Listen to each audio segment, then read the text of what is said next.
How many of you here followed in the news about the rescue mission of the 12 Thailand soccer players and their coach? Okay, that's quite a few of you. Okay, so the ages of the boys are from 11 to 16, and they were trapped in the cave because of the flooding that happened from monsoon rain.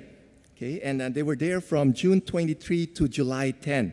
So for a total of 18 days. And you could just imagine the pain and the suffering of the family of friends of these boys and the coach, because they were so worried that if they will not be saved, they could really die in that cave. After they were rescued, the youngest of the boys was describing the hunger that all of them were experiencing in the days before they were found. He said this, that he was craving for his favorite food, fried rice and spring rolls. Okay, and I was like imagining if Father Brian and I were in their shoes, trapped in that cave, I'm sure Father Brian will be craving for his pierogies, and I will be craving for my Filipino food. So this boy said later on that he tried not to think about food, because if he thinks about food, it will just make him hungry. Okay. And so what happened is that they survived by just drinking the water that was dripping from the rock. Thai Navy SEALs were deployed to rescue them. In fact, one of the Thai Navy SEALs died in the process of rescuing these boys because he ran out of water. So people were just tuned in to television and internet as they followed this rescue mission.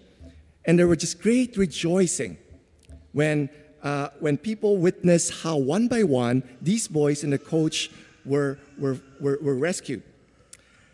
The hunger that these boys and the coach experienced is the very same hunger that the people in our gospel experience. They were following Jesus because they were just so inspired and amazed by the teaching that he was giving them, and they were following him with so much amazement that they went without food for several days. In our gospel today, it says, as Jesus went ashore, he saw a great crowd, and he had compassion for them because they were like sheep without a shepherd, and he began to teach them many things. He had compassion for them. St. John Paul II once said, "Pity looks to the need, but compassion looks to the person." So Jesus was moved with compassion because they were like sheep without a shepherd. And the primary task of a shepherd is to teach, to heal, and to feed. And these people, they needed to be taught and they needed to be fed. That is why Jesus did both. He fed them with truth, and then later on, he fed them with bread. And this is what's happening at Mass also today. You are being fed with the truth through the words that you hear now, and later on, you will be fed by the bread of life, which is Jesus Christ. Jesus continues to show this great compassion for people in society who are like sheep without the shepherd. In John chapter 10, verse 16, it says, "I have other sheep that do not belong to this fold. I must bring them also, and they will listen to my voice. So there will be one flock, one shepherd." Many people would think that as pastors here in this parish, we are just responsible for the spiritual needs of the parishioners here in this parish. But no, we are also responsible for all people who are living within the parish boundaries. And these are Catholics who are no longer practicing their faith, non-Catholics who belong to other religion or other Christian denomination, but also to those who categorize themselves as nuns, N-O-N-E-S. This is a growing number right now in society, and these are the ones who have no religious affiliation at all. Okay? So we need to reach out to these people. And just like the Thai soccer players and the coach, they were lost, they were trapped, and they were so hungry, okay, in that cave. And this is also the same. Many people living in society right now are lost, without a sense of direction in their life, wandering around. They're trapped in their vices. They're also hungry for love, for happiness, and for truth. And we need to reach out to these people. Okay? And this could be your family members, your friends, your neighbors, your coworkers. Do we share the same compassion of Jesus for these people? We need to bring them to an encounter with Jesus, our Good Shepherd, so that he will be able to teach them, heal them, and also to feed them.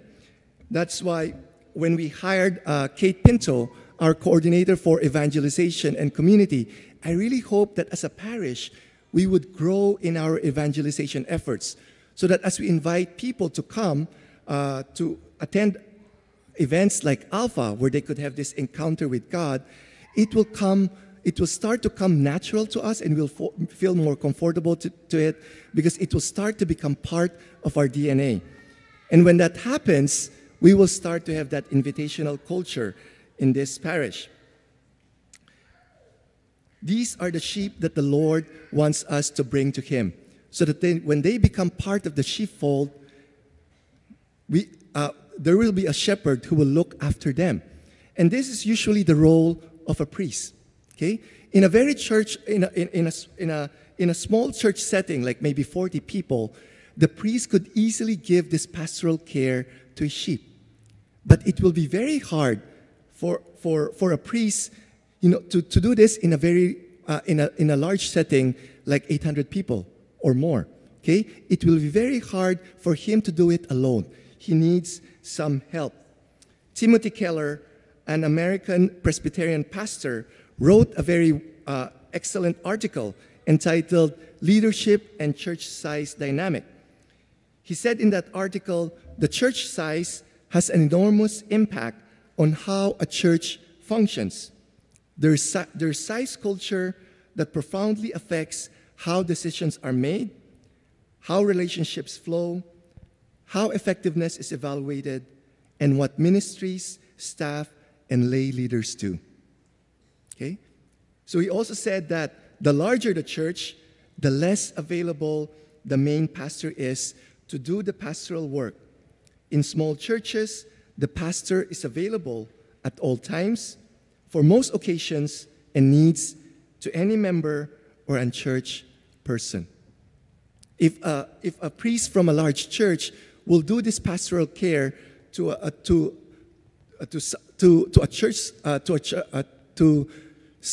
church setting like a small church, what will happen is that it will cause burnout to the priest. And we've witnessed that in many priests because of that. Okay? So the priest in a large church setting needs some help. That's why it is my vision for this parish that we will be able to form small communities of 30 to 35 people. And these small communities will be led by lay pastor leaders who would help the priests to provide pastoral care to the members of the church. What will happen also is that these small communities will gather together regularly to offer support, love, and also challenge one another to become better disciples of Jesus Christ. So that when a member of this small community, let's say, gets sick or gets into an accident or be involved in a tragedy, this person will be quickly surrounded by the other members in that small community to offer support. In our first reading today, the prophet Jeremiah was reprimanding the leaders, the shepherd, who are the leaders of the nation Israel. He said, "Woe to the shepherds who destroy and scatter the sheep of my pasture." One of the occupational hazards of being a priest, a parent, a teacher, a coach, or anyone in leadership position is that we will be held accountable on how we shepherd God's people. We need to pray for priests and for our lay leaders that we will become shepherd after the heart of Jesus. In Jeremiah chapter 3, verse 15, the Lord said, "And I will give you shepherds after my own heart, who will guide you with knowledge and understanding." For this to happen, I really ask all of you to pray 3 things for all your shepherds. First, pray that we will devote time in our busy schedule to take time to pray, so that we will be able to grow in our relationship with the Lord, who is our good shepherd.